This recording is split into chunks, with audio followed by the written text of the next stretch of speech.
بسم الله الرحمن الرحيم.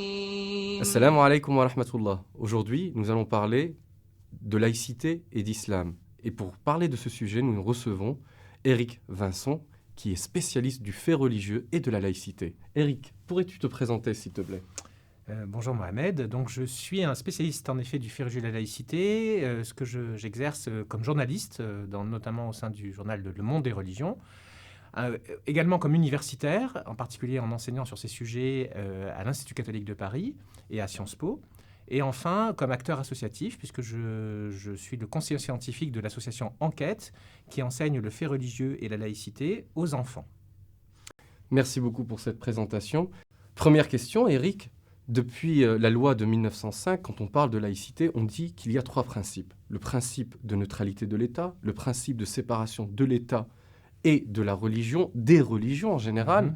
Et le 3e principe, c'est le principe de liberté de conscience, d'où découle la liberté religieuse. Est-ce bien cela ? En fait, oui, c'est cela, mais en effet, il faut d'abord rappeler cette complexité de la laïcité et le fait qu'elle est très mal connue. Pourquoi elle est très mal connue ?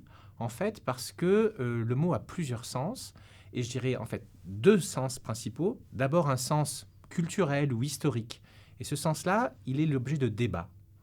Et puis, il y a un 2e sens, qui est le plus important pour nous, c'est celui que tu as rappelé, Mohamed, c'est le sens juridique. C'est celui qui est en particulier fixé par la loi de 1905.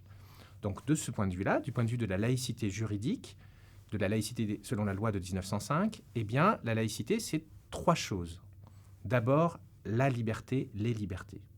Liberté de croire ou de ne pas croire, liberté de pratiquer ou pas une religion, de changer de religion, liberté aussi de critiquer les religions ou de les défendre en parole, en action, etc. Donc, ça, c'est le premier pilier de la laïcité. Le 2e pilier, c'est en effet la séparation des religions et de l'État et des pouvoirs publics. Séparation et également neutralité de l'État dans le domaine convictionnel, religieux, philosophique. Ce qui ne veut pas dire qu'il y a en fait cloisonnement entre les religions et l'État. Il y a beaucoup de relations entre les religions et l'État. Mais par la loi de 1905, il y a en même temps une distinction fondamentale et une séparation et une neutralité dans ce domaine de la part des agents publics, des acteurs publics. Le 3e pilier, en effet, c'est l'égalité de traitement de tous les citoyens, quelle que soit leur religion ou leur non-religion. Que vous soyez chrétien, musulman, hindou, athée, agnostique, bouddhiste, quoi que ce soit, eh bien, l'État vous traite de la même façon, vous avez les mêmes droits et les mêmes devoirs. On peut appeler ça aussi un principe de non-discrimination. Il n'y a pas de discrimination selon l'appartenance religieuse entre les citoyens français. La laïcité au sens juridique, au sens de la loi de 1905, c'est le lien entre ces 3 dimensions, ces 3 piliers, liberté, égalité, neutralité et séparation. Et d'ailleurs, ce que tu viens de nous présenter ici est bien présenté dans l'article 1er de la Constitution française qui dit « La France est une république indivisible, démocratique, laïque et sociale ». Tout à fait. Elle reconnaît l'égalité de droits de tous les citoyens sans distinction de race, de religion et d'origine. Elle respecte toutes les croyances. Tout à fait. Et d'ailleurs, aujourd'hui, la laïcité, c'est grâce à la laïcité que chacun peut pratiquer sa religion. Parce que quand j'ai parcouru l'histoire de France, j'ai vu que les Juifs ont été expulsés 6 fois dans l'histoire de France. De Clovis, en passant par Philippe le Bel, par Saint-Louis, et jusqu'à Vichy. Les Juifs ont été chaque fois expulsés, dépouillés de leurs biens. Par exemple, sous Louis XIV, il y a la révocation de l'édit de Nantes en 1685 et les protestants sont persécutés et certains sont obligés de quitter la France. En fait, la laïcité, cette réalité complexe, elle a des racines très lointaines dans l'histoire de France. On pourrait dire qu'elle a une préhistoire. Dans le cas de cette préhistoire, en effet, il y a les étapes historiques que tu as rappelées, et notamment la question de l'édit de Nantes lui-même, donc cet édit de tolérance qui a été pris par le roi Henri IV pour pacifier les guerres de religion. Il y a aussi une étape très importante qui est la Révolution française, à la fois parce qu'il y a un début de laïcité, on pourrait dire, il y a déjà une première séparation de l'Église et de l'État à ce moment-là, et en même temps, dans la Révolution française, il y a aussi des persécutions religieuses, il y a aussi des tentatives de religion d'État, donc voilà, c'est la préhistoire de la laïcité. En fait, le mot laïcité est un mot relativement récent à l'échelle de l'histoire de France, puisqu'il a seulement presque 150 ans, un siècle et demi. Le mot apparaît, autant qu'on sache, en 1870. Et donc, ça fait déjà pas mal de temps qu'on en parle, mais vous voyez, c'est beaucoup plus récent que Clovis ou l'édit de Nantes ou la Révolution française qu'on a évoqué tout à l'heure.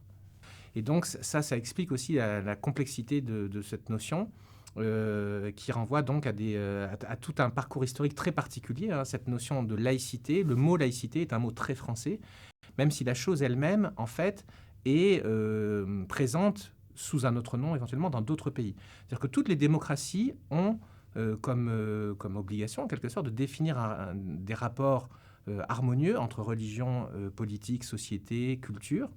Et dans le cadre français, on appelle ça la laïcité. Donc de ce moment-là, on pourrait définir la laïcité comme la régulation démocratique du fait religieux.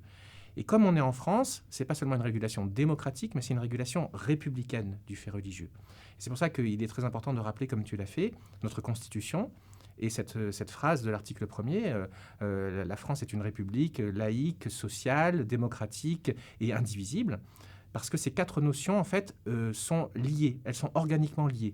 Il n'y a pas de laïcité sans démocratie. Mais du point de vue de la République française, il n'y a pas non plus de démocratie sans laïcité. Donc, si je comprends bien, Eric, sans laïcité, aujourd'hui, on ne peut pas être musulman, juif, chrétien, athée, bouddhiste et pratiquer librement notre religion, en fait. En fait, voilà, la laïcité, c'est le cadre qui permet de protéger toutes les opinions, religieuses ou non. Donc, en effet, les croyants peuvent avoir des opinions religieuses et pratiquer leur culte, l'islam, le christianisme, le judaïsme ou n'importe quoi d'autre, grâce à ce cadre protecteur qui garantit la liberté religieuse et la liberté de conscience, mais aussi la liberté, par exemple, de critiquer les religions. Donc, Eric, si la laïcité est protectrice des religions, et notamment, par exemple, l'islam, pourquoi une partie des musulmans ou certains musulmans estiment que la laïcité est utilisée contre l'islam ? C'est une question là aussi très complexe. En fait, d'abord, il faut redire que la laïcité est apparue en France d'abord principalement pour réguler ce qu'on pourrait appeler le fait catholique. Hein. La religion catholique est ultra majoritaire en France depuis 1500 ans. Et donc, le compromis qui a été trouvé à partir de 1905 favorise d'une certaine façon la religion catholique par un effet historique.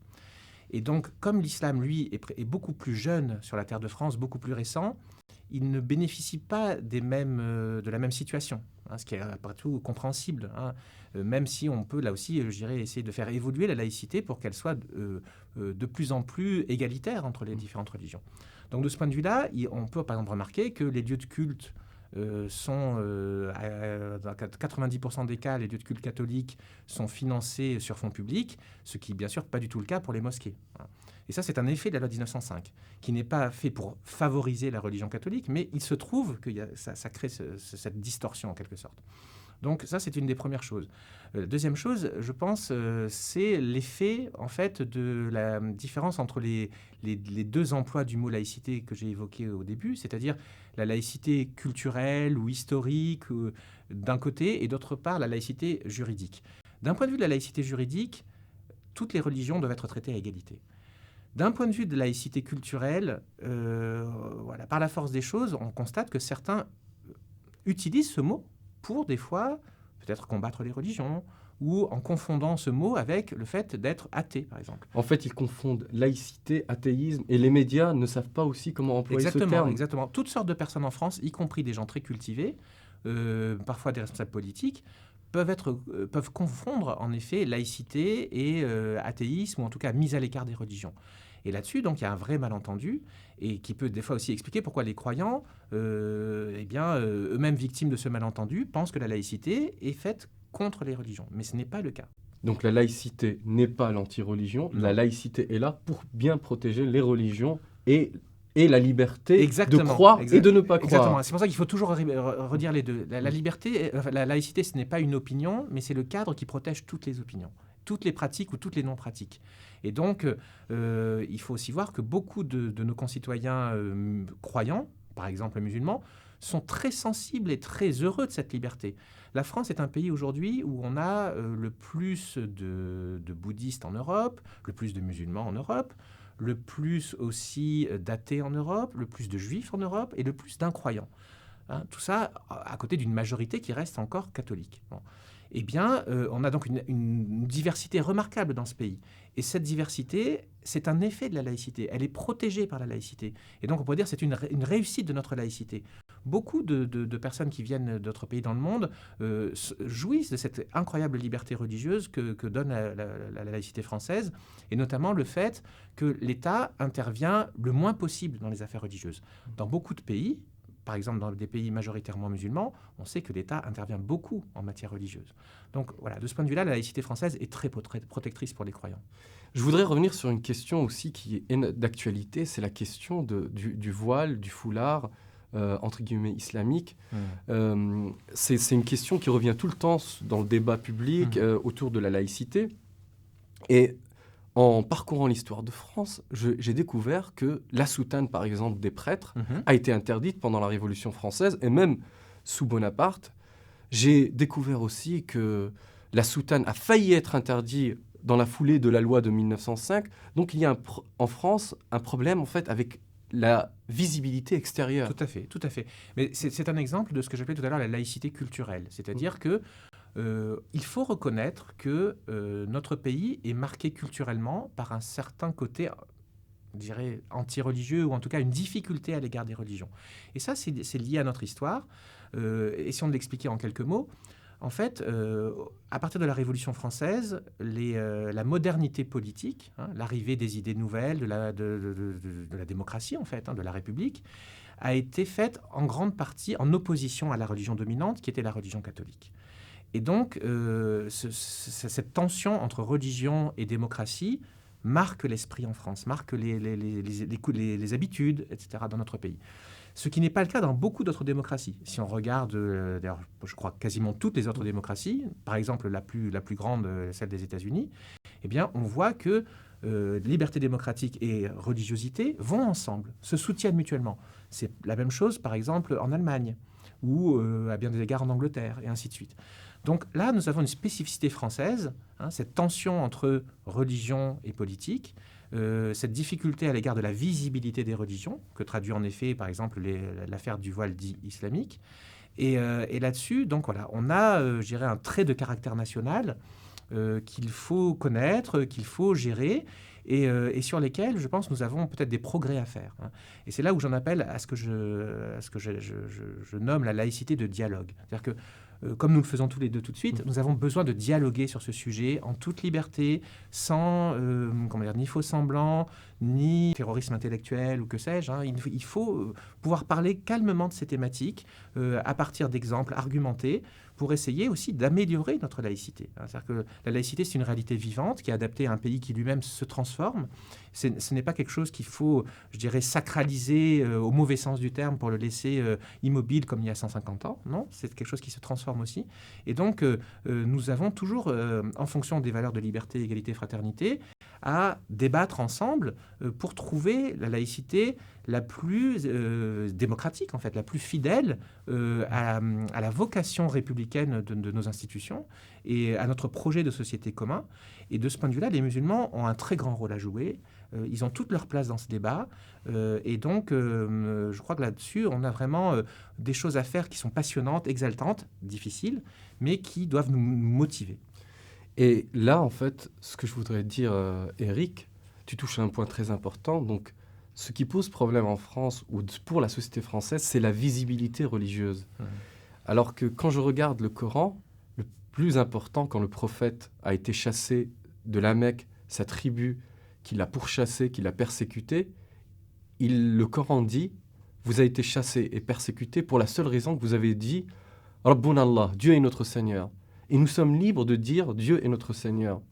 Et je pense aussi que le Coran insiste sur la discrétion et que l'habillement ou la tenue vestimentaire n'est pas le plus important dans la religion. Par exemple, nous avons un verset qui dit que nous vous avons accordé des habillements, des tenues vestimentaires afin de cacher vos parties intimes, mais sachez que l'habit de la piété, c'est-à-dire de la spiritualité, de l'éthique, est meilleur. Enfin, Eric, je voudrais te poser une question d'ordre personnel. Quel est ton rapport à la religion ? En fait, c'est vrai que c'est une question intime. J'ai été élevé dans une famille marquée par deux traditions, à la fois le catholicisme et aussi le bouddhisme. Et bien sûr aussi un enracinement républicain, un attachement aux valeurs de la laïcité. Et donc, je dirais, voilà, je suis dans cette identité complexe où le plus important pour moi est en effet la spiritualité. Hein. Comme tu l'as très bien dit, voilà, le prophète de l'islam lui-même le rappelle, hein, le plus important, c'est l'intérieur, c'est ce qui se passe dans le cœur de l'homme. Et de ce point de vue-là, en effet, eh bien, j'envisage la question religieuse à partir du spirituel. Dans tous les cas, je tenais à te remercier pour ces explications très très claires qui vont beaucoup nous aider dans notre réflexion. Et j'invite tout le monde à aller sur notre site parlemoidislam.com, à rejoindre notre page Facebook, Twitter et YouTube Parle-moi d'Islam. Wassalamu alaikum wa rahmatullah.